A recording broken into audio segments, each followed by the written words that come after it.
Madalas nakakambal ng baha ang problema sa basura kaya paalala ng isang environmental advocacy group, responsibilidad ng lahat ang paglilinis ng paligid. Ang pamahalaan tuloy-tuloy raw ang flood control project sa Metro Manila pero aminado ang DPWH na hindi basta-basta matatapos ang malalaking proyekto. May unang balita, si Darlene Kai. Tama na po. Sa pag-ulan sa Mandaluyong, naging malaking perwisyo ang baha sa ilang lugar. Bakas din ang mga naglutangang basura, pati mga patay na daga. Hindi maikakailang na ulit sa Mandaluyong ang pagbaha sa Maynila at Quezon City kamakailan na nasisi sa pagbara ng mga basura sa mga daluyan dapat ng tubig ulan. Sa Quezon City, inaayos na raw ng LGU ang drainage system sa mga lansangan malapit sa Don Antonio at Batasan, bunsod ng naranasang baha sa Commonwealth Avenue. Sabi naman ng DPWH, tuloy-tuloy ang kanilang flood control project sa Metro Manila. Ngayon, ang instructions ni Presidente is we have to find a holistic solution tubig baha ng Metro Manila. Yung kasi yung watershed natin ng Metro Manila is nasa Sierra Madre. So sabi ni Presidente, gumawa tayo ng impounding structures pa doon para hindi tuloy-tuloy ang pagbagsak ng tubig sa Metro Manila.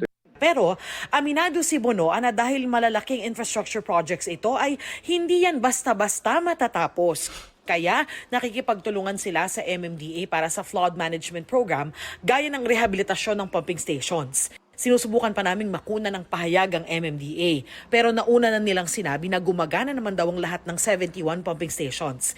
Iniikot din at nililinis ng MMDA ang mga estero bilang isa sa mga solusyon sa mga basurang nakabara sa mga drainage system. Ayon sa MMDA, may 273 creeks sa Metro Manila na may kabuang haba na 570 kilometers. Pero sabi ng environmental advocacy group na Eco Waste Coalition, hindi sapat ang flood control infrastructures at projects. Dapat daw talagang pagtuunan ng pansin ang problema ng basura.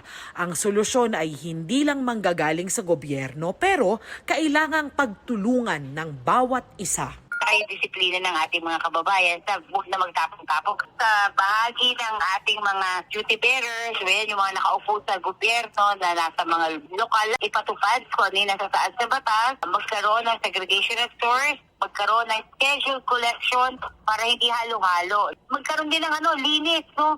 Yung mga drainage kasi yun yung isang source ng pagbabaha dahil hindi umaagos yung mga drainage natin.